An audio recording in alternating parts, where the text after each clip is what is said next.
Hello नमस्कार दोस्तों, मैं हूं डॉक्टर आदित्य, आपका अपना फिजियोथेरेपिस्ट।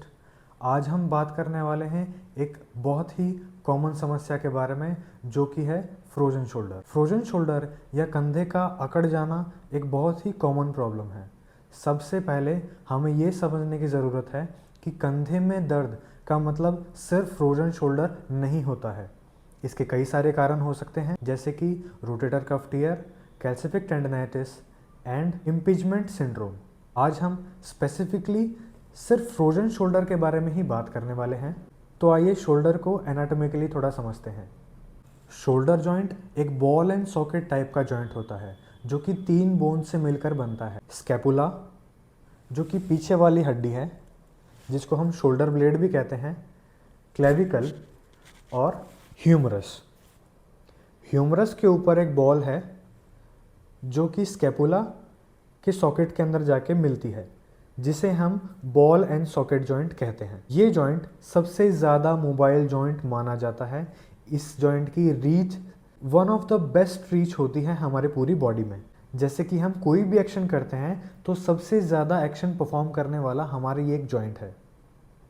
शोल्डर जॉइंट की डे टू डे लाइफ में बहुत ही ज़्यादा इंपॉर्टेंस है, जैसे कि बाल बनाना, कंघी करना या फिर अपना शर्ट पहनना। हमने कई बार सुना है कि क्या कुछ रीजंस हो सकते हैं एक फ्रोजन शोल्डर के। तो मैं आपको बता दूं, फ्रोजन शोल्डर का कोई भी एक स्पेसिफिक रीज़न नहीं है।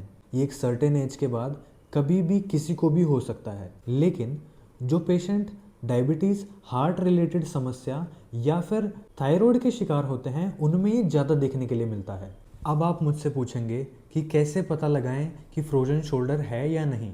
आपके कंधे में अगर दर्द रहता है या फिर डेली के कुछ काम करने में आपको तकलीफ होती है, जैसे कि बाल बनाना, शर्ट पहनना या फिर मेल्स के अंदर पीछे वाली पॉकेट से वॉलेट निकालने में, अगर आप भी ऐसी समस्या अपने डे टू डे लाइफ में फेस करते हैं तो किसी अच्छे फिजियोथेरेपिस्ट से संपर्क ज़रूर करें।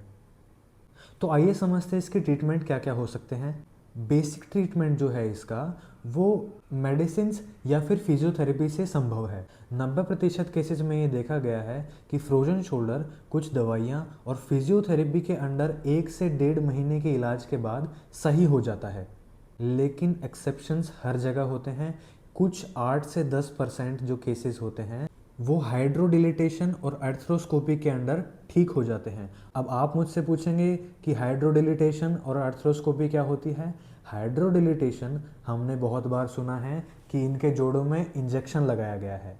किसी भी डैमेज या फिर सिकुड़न वाले हिस्से के अंदर कुछ पानी या तरल पदार्थ इंजेक्ट किया जाता है, ताकि वो जगह धीरे धीरे फैल जाए और अपनी सामान्य स्थिति में आ सके।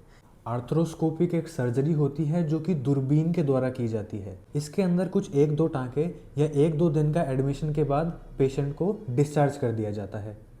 फ्रोजन शोल्डर 3 स्टेजेस में डिवाइड किया गया है, जिसके अंदर पहली स्टेज होती है फ्रीजिंग स्टेज। ये 6 से 9 महीने तक रहती है। इसके अंदर पेन इंक्रीज होता है और धीरे धीरे शोल्डर की मूवमेंट डिक्रीज होती जाती है।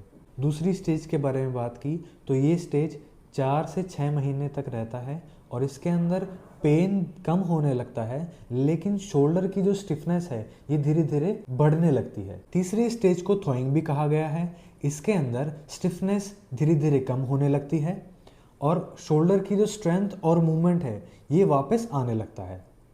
तो यहाँ मैं आपको कुछ एक्सरसाइजेस के बारे में बताऊंगा जो कि आप घर पर भी परफॉर्म कर सकते हो। हमारी पहली एक्सरसाइज रहने वाली है पेंडुलम। इसके अंदर हम क्या करेंगे, हम कोई बहुत छोटा डंबल, सबसे कम वेट वाला जो भी होता है, या फिर घर पे परफॉर्म कर रहे हो तो एक पानी की भरी हुई बॉटल ले सकते हो। हमने यहाँ पे डंबल लिया है जो कि आधा किलो का है। इस डंबल को हमें पकड़ना है और कोई भी एक चेयर की मदद से या टेबल की मदद से हमें सपोर्ट लेना है। ध्यान रहे कर्व नहीं आना चाहिए, कमर में कर्व नहीं आना चाहिए, वरना कमर में दर्द स्टार्ट हो जाएगा। कंधे का दर्द ठीक करने जाओगे, दर्द कमर में आने लग जाएगा, है ना। कमर में बैंड नहीं आना चाहिए।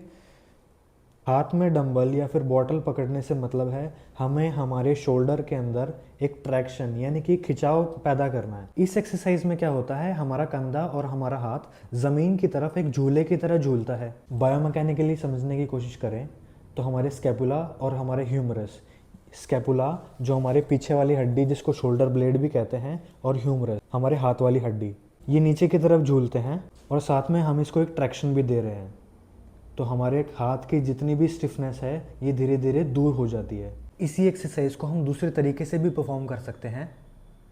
दूसरे तरीके से परफॉर्म करने के लिए हमें अपना घर के बेड की ज़रूरत पड़ेगी, पर ध्यान रहे बेड की हाइट थोड़ी अच्छी होनी चाहिए। हम अपने बेड पे लेट जाएंगे और ध्यान रहे जिस शोल्डर में हमारा पेन है वो शोल्डर बेड की एज पे लगा होना चाहिए। और टेक्निक सेम रहेगी। हम हाथ में कोई भी छोटा डंबल या फिर पानी की बोतल पकड़ेंगे और अपने हाथ को ऐसे नीचे की तरफ स्विंग होने के लिए छोड़ देंगे, नीचे स्विंग होने के लिए छोड़ देंगे और पेंडुलम की तरह मूवमेंट करेंगे। हमारी दूसरी एक्सरसाइज है शोल्डर आइसोमेट्रिक्स। इसको किस तरीके से परफॉर्म करना है? इस एक्सरसाइज में हम अपनी मांसपेशियों को मजबूत बनाते हैं बिना किसी जॉइंट का मूवमेंट किए हुए। किसी भी दीवार के पास जाके हम खड़े हो जाएंगे।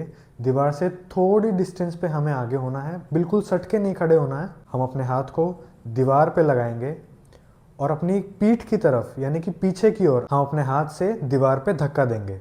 ध्यान रहे किसी भी मूवमेंट के बिना हमें इस दीवार पे धक्का देना है, किसी भी जॉइंट का मूवमेंट ना हो। हम इस दीवार पे धक्का देंगे, 5 से 10 सेकंड तक होल्ड करेंगे और फिर रिलैक्स।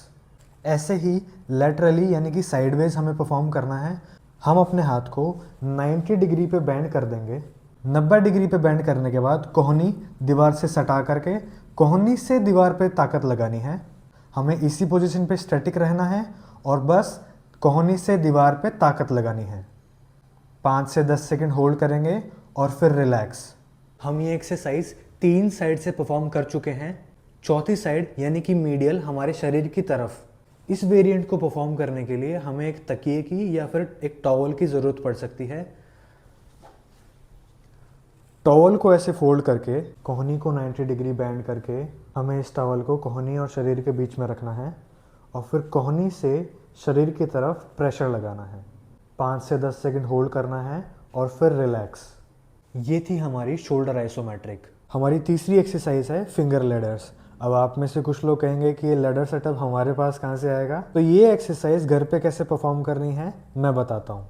ये एक्सरसाइज घर पे परफॉर्म करने के लिए हमें दीवार और टॉवल दोनों की ज़रूरत पड़ेगी। टॉवल को दीवार पे लगा करके हमें धीरे धीरे टॉवल को ऊपर की तरफ स्लाइड करना है और फिर छोटे छोटे बेबी स्टेप लेते हुए हमें पैरों से भी आगे की तरफ बढ़ना है। बेबी स्टेप्स लेके आगे बढ़ने का फ़ायदा है कि जब हमारा हाथ स्टिफनेस के कारण ज़्यादा ऊपर नहीं जा पाता है तो बेबी स्टेप्स से इसको एक पैसिव मूवमेंट मिलता है जो कि हमारे हाथ को ऊपर तक स्लाइड करने में फ़ायदा देता है।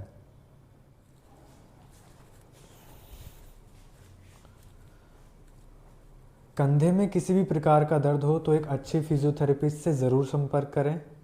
अपने कंधे और अपने मांसपेशियों की दर्द से डरे नहीं, इसे थोड़ा सा वक्त दें और एक्सरसाइज करें, ये ज़रूर ठीक हो जाएगा।